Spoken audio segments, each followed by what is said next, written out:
Imagine waking up one morning and finding that the entire economic system you built your life around had quietly collapsed while you were sleeping. Not just your savings, not just your job, but the bank holding your savings, the company offering your job, the stores selling your food. All of it gone, simultaneously, in weeks. That is not a nightmare. That is a Tuesday in 1932 America. The Great Depression was not a bad recession or a rough market patch. It was the most catastrophic economic collapse in modern history. A 10-year disaster that left 1 in 4 Americans without a job, wiped out nearly half the country's banks, and set the chain of events that led to the deadliest war the world has ever seen. So how did the wealthiest, most industrially advanced country on Earth drive itself off a cliff? And what were the warning signs everyone missed? That is what this video is about. Let's go. To understand why the Depression happened, you have to understand what came before it. And what came before it was absolutely intoxicating. The 1920s in America were unlike anything the country had experienced. After World War I ended in 1918, soldiers came home, factories pivoted from weapons to washing machines, and a boom took hold.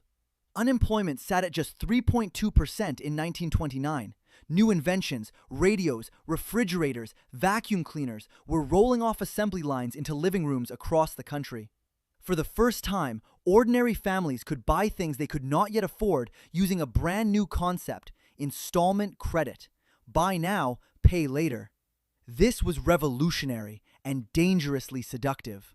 With money flowing and optimism sky high, Americans discovered the stock market. Not just wealthy investors, ordinary factory workers, teachers, and shopkeepers. Between 1921 and 1929, the Dow Jones Industrial Average rose roughly sixfold. Financial journalists celebrated every new record. Economists declared that a permanently high plateau of prosperity had been achieved. And as the numbers kept climbing, a dangerous mentality solidified in millions of minds. If it has always gone up, why would it ever come down? By August 1929, brokers were lending investors more than 2/3 of the face value of the stocks they were buying, a practice called buying on margin. You put down 10% and borrow the rest, betting the stock will rise enough to cover the loan. Over $8.5 billion was out in broker loans alone, more than the entire amount of currency physically circulating in the United States at the time. That single fact should make your stomach drop. Behind the party, however, warning signals were already flashing. Agricultural prices had been falling for years. European economies, still recovering from World War I, were too weak to buy American exports. Consumer demand was slowing. The average price-to-earnings ratio of S&P stocks hit 32.6 in September 1929, more than double what historical norms considered reasonable. The party was raging, but the house was already on fire. On October 24, 1929, a day that became known as Black Thursday, panic selling erupted. A record 12.9 million shares changed hands as investors rushed for the exit simultaneously. The market fell 11% in a single day. Leading bankers gathered and pooled their resources in an attempt to stabilize prices by buying large blocks of stock publicly. It briefly worked. The panic paused. The next morning, the newspapers called it a recovery. 5 days later came Black Tuesday, October 29, 1929. 16 million shares were sold, a record that stood for decades. This time, there was no cavalry. In just 2 weeks, stocks lost roughly 1/3 of their total value. People who had borrowed money to invest, the majority of the market, were destroyed. Margin calls arrived. Investors who had put down 10% on their purchases now owed debts far larger than their collapsed portfolios were worth. But here is the critical misunderstanding most people carry about the Great Depression. The stock market crash did not cause it. The crash triggered a recession. What turned that recession into the worst economic catastrophe in modern history was what happened next, inside the banks. At the time of the crash, American banks were largely small, independent institutions with minimal federal oversight. Many had made enormous loans to stock market speculators, and when the market collapsed and those loans went bad, the banks collapsed with them. There was no federal deposit insurance. If your bank failed, your savings simply ceased to exist. No compensation, no safety net, gone.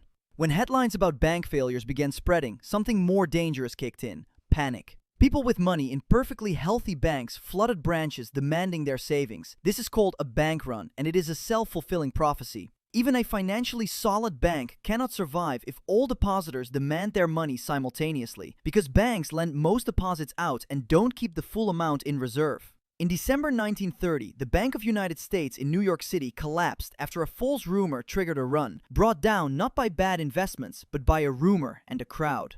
Between 1930 and 1933, approximately 7,000 banks, nearly a third of the American banking system, failed. 9 million savings accounts were wiped out. The money supply contracted 31% between 1929 and 1933. That is the financial oxygen being sucked out of an entire economy. And the Federal Reserve watched it happen and did almost nothing. The Fed actually raised interest rates during this period, tightening the money supply further at the precise moment when liquidity was desperately needed. Ben Bernanke, later as Federal Reserve Chair, acknowledged this in a 2002 speech. "We did it. We're very sorry. We won't do it again." With banks failing and money supply shrinking, the economy entered deflation. This sounds like good news. It is not. When people expect prices to keep falling, they stop spending. Businesses cut wages, workers spend even less, prices fall further. Consumer prices fell 25%, wholesale prices plummeted 32%. Millions found their debt becoming more crushing daily. Corporate profits collapsed from $10 billion in 1929 to just $1 billion in 1932. President Hoover signed the Smoot-Hawley Tariff Act in 1930, raising tariffs on over 20,000 imported goods. Within months, 25 countries retaliated. Global trade collapsed 66% between 1929 and 1934. American exports fell from $5.2 billion to $1.7 billion by 1933. Hoover believed the economy would self-correct without intervention. As unemployment climbed toward 25% and Hooverville spread, that belief proved catastrophically wrong. In Toledo, Ohio, unemployment hit 80%. In Cleveland, 50%. By 1933, GDP had fallen from $104 billion to $56 billion. Industrial production dropped 47%. 34 million Americans had no income of any kind in a country of 123 million people. Breadlines stretched around every major city. Children fainted from hunger in classrooms. Then, nature joined the disaster. Drought across the Great Plains created the Dust Bowl, storms darkening the sky as far as Chicago. Hundreds of thousands abandoned their land. The fertility rate fell nearly 20% between 1928 and 1936. The social fabric was unraveling. In 1932, Roosevelt won by a landslide and launched the New Deal in his first 100 days. He declared a banking holiday, closing every bank, then reopening only those proven financially sound. The Federal Deposit Insurance Corporation guaranteed deposits, ending bank runs. The Securities and Exchange Commission regulated the stock market. The Civilian Conservation Corps put 250,000 young men to work. GDP grew at 9% per year between 1933 and 1937. But the Depression was not fully over. The Depression ended when World War II began. Government spending exploded from 12% of GDP under Hoover to 35% during the war. Unemployment above 14% in 1940 disappeared by 1942. The war accomplished in 2 years what an entire decade of peacetime economic policy had failed to achieve.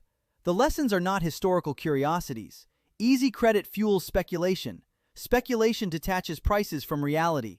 The financial system cracks. Panic amplifies the damage. A paralyzed government responds too late. America built the Great Depression, loan by loan, denial by denial, and then lived inside it for a full decade.